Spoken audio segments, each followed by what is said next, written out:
Assalamualaikum warahmatullahi wabarakatuh. Anak-anak sekalian, marilah pelajaran pagi hari ini kita awali dengan doa bersama-sama. Mudah-mudahan pelajaran hari ini dapat berjalan dengan lancar tanpa suatu halangan apapun. Oleh karena itu, marilah kita menundukkan kepala sejenak, memohon kepada Allah Subhanahu wa taala. Berdoa mulai. A'udzu billahi minasy syaithanir rajim. Bismillahirrahmanirrahim. Rabbis shrah li sadri wa yassir li amri wahlul 'uqdatam min yafqahu qawli.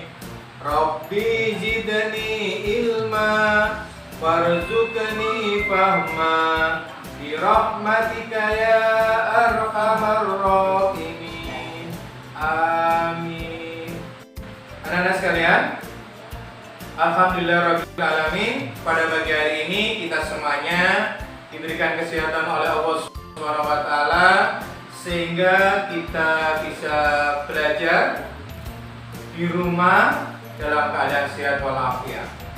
Anak-anak sekalian, pada pagi hari ini pelajaran untuk kelas 3 yaitu pelajaran kelima tentang sholat dan kewajibanku. Anak-anak sekalian, sholat adalah kewajiban bagi orang Islam, sebagaimana yang ada di dalam rukun Islam. Rukun Islam itu ada 5. 1. Syahadat. 2. Sholat. 3. Zakat. 4. Puasa. Dan yang kelima, haji apabila mampu. Anak-anak sekalian, pada pagi hari ini yang kita bahas pertama yaitu tentang rukun Islam yang nomor berapa? Yaitu rukun Islam yang nomor 2, yaitu sholat. Sholat sehari semalam bagi orang Islam ada 5 waktu atau 5 kali. Mulai pagi hari kita sholat subuh, siang hari kita sholat duhur, sore hari kita sholat asar, senja hari kita sholat maghrib, dan malam hari kita sholat isya. Anak-anak sekalian, tentunya anak-anak sudah sering melakukan sholat 5 waktu itu.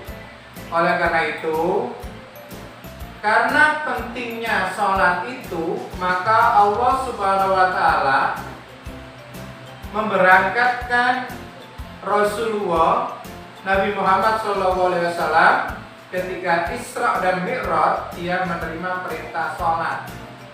Karena pentingnya sholat itu, maka Rasulullah menerima langsung dari Allah SWT melalui Mi'raj, yaitu perjalanan Nabi dari Masjidil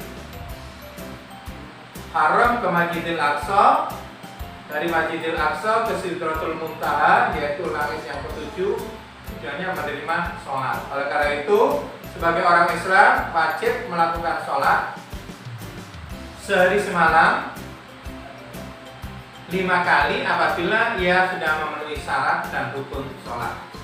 Anak-anak sekalian, sholat yang kita lakukan itu pada intinya bagi orang Islam yaitu 1.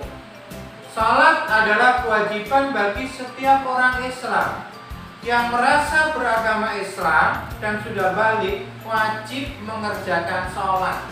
Karena wajib, maka apabila dikerjakan, ia akan mendapat pahala, dan apabila ditinggalkan, ia mendapatkan dosa. Anak-anak sekalian, Islam mengajarkan kepada kita bahwa orang tua apabila punya anak yang usianya sudah 7 tahun, maka harus diingatkan untuk belajar sholat. Karena tidak bisa sholat itu dilakukan dengan langsung, perlu bertahap.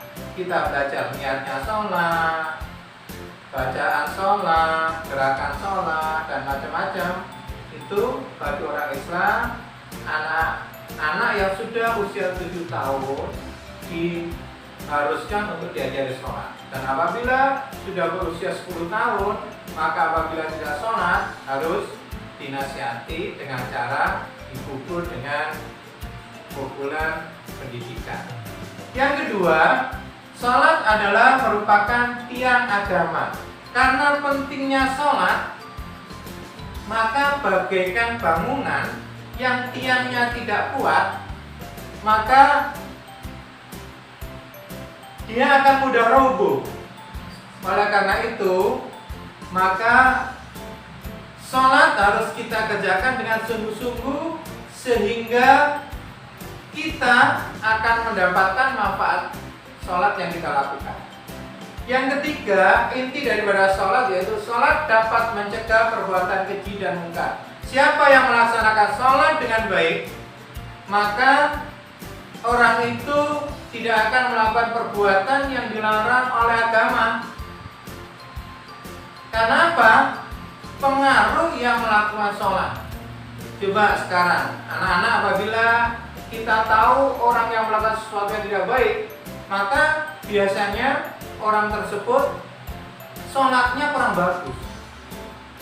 Dan apabila kita sudah sholat tetapi masih melakukan sesuatu yang dilarang oleh agama, mungkin sholat kita yang perlu kita perbaiki, sehingga kita usaha sholat kita semakin hari semakin baik. Selanjutnya, sholat berasal, yang perlu kalian ketahui bahwa sholat itu berasal dari bahasa Arab yang berarti doa. Oleh karena itu bacaan-bacaan sholat semuanya mengandung doa. Yang perlu kalian ketahui bahwa sholat adalah amal ibadah berupa perkataan dan perbuatan yang diawali dengan takbir dan diakhiri dengan salam, dengan syarat dan ketentuan yang telah ditentukan. Oleh karena itu, kalau nanti kalian sholat, pasti awalnya kita awali dengan takbiratul ihram dan kita akhiri dengan salam. Begitu pula, karena pentingnya sholat, maka sholat adalah ibadah yang ditentukan waktunya, tidak boleh sembarangan.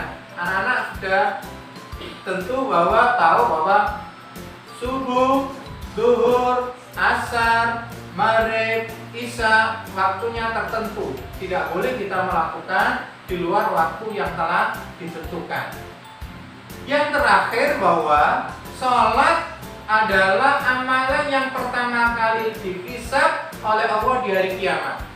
Apabila orang sudah melaksanakan sholat dengan baik, insya Allah perbuatan-perbuatan yang lain menjadi baik.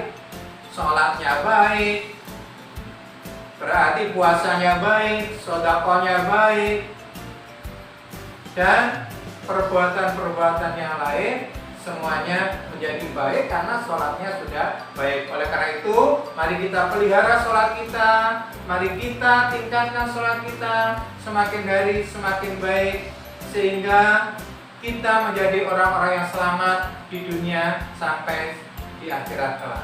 Anak-anak sekalian, demikian pelajaran pagi hari ini. Mudah-mudahan bermanfaat bagi kita semuanya.